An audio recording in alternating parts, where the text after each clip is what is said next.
गजाननाय गाङ्गेय सहजाय सदात्मने गौरी प्रियतनुजाय गणेशायास्तु मङ्गलम् नागयज्ञोपवीताय नतविघ्नविनाशिने नन्द्यादिगणनाथाय नायकायास्तु मङ्गलम् इभवक्त्राय चेन्द्रादिवन्दिताय चिदात्मने ईशानप्रेमपात्राय नायकायास्तु मङ्गलम् सुमुखाय सुषुण्डाग्रात्क्षिप्तामृतघटाय च सुरवृन्दनिषेव्याय चेष्टदयास्तु मङ्गलम् चतुर्भुजाय चन्द्रार्धविलसन्मस्तकाय च चरणावनतानन्ततारणायास्तु मङ्गलम् वक्रतुण्डाय वटवे वन्याय वरदयाय च विरूपाक्षसुतयायास्तु मङ्गलम्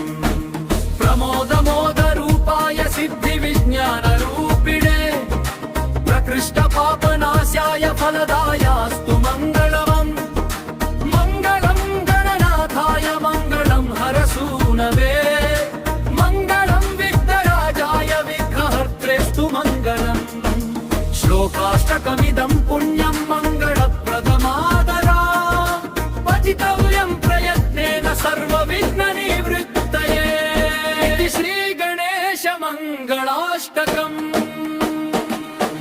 गजाननाय गाङ्गेय सहजाय सदात्मने गौरी प्रियतनुजाय गणेशायास्तु मङ्गलम् नागयजोपवीताय नतविघ्नविनाशिने मन्द्यादिगणनाथाय नायकायास्तु मङ्गलम् इभवक्त्राय चन्द्रादिवन्दिताय चिदात्मने ईशानप्रेमपात्राय नायकायास्तु मङ्गलम् सुमुखाय सुषुण्डाग्रात्क्षिप्तामृतघटाय च सुरवृन्दनिषेव्याय चेष्टदयास्तु मङ्गलम् चतुर्भुजाय चन्द्रार्धविलसन्मस्तकाय च चरणावनतानन्ततारणायास्तु मङ्गलम् वक्रतुण्डाय वटवे वन्याय वरदाय च विरूपाक्षसुतयायास्तु मङ्गलम् इति श्रीगणेशमङ्गलाष्टकम् इति श्रीगणेशमङ्गलाष्टकम्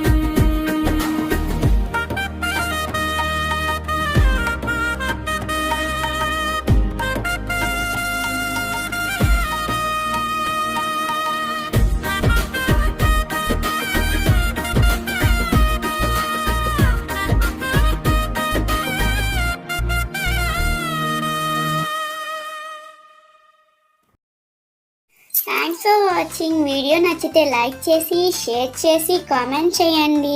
ఛానల్ని సబ్స్క్రైబ్ చేసుకోండి. మరిన్ని అప్డేట్స్ కోసం బెల్ ఐకాన్ ట్యాప్ చేయండి.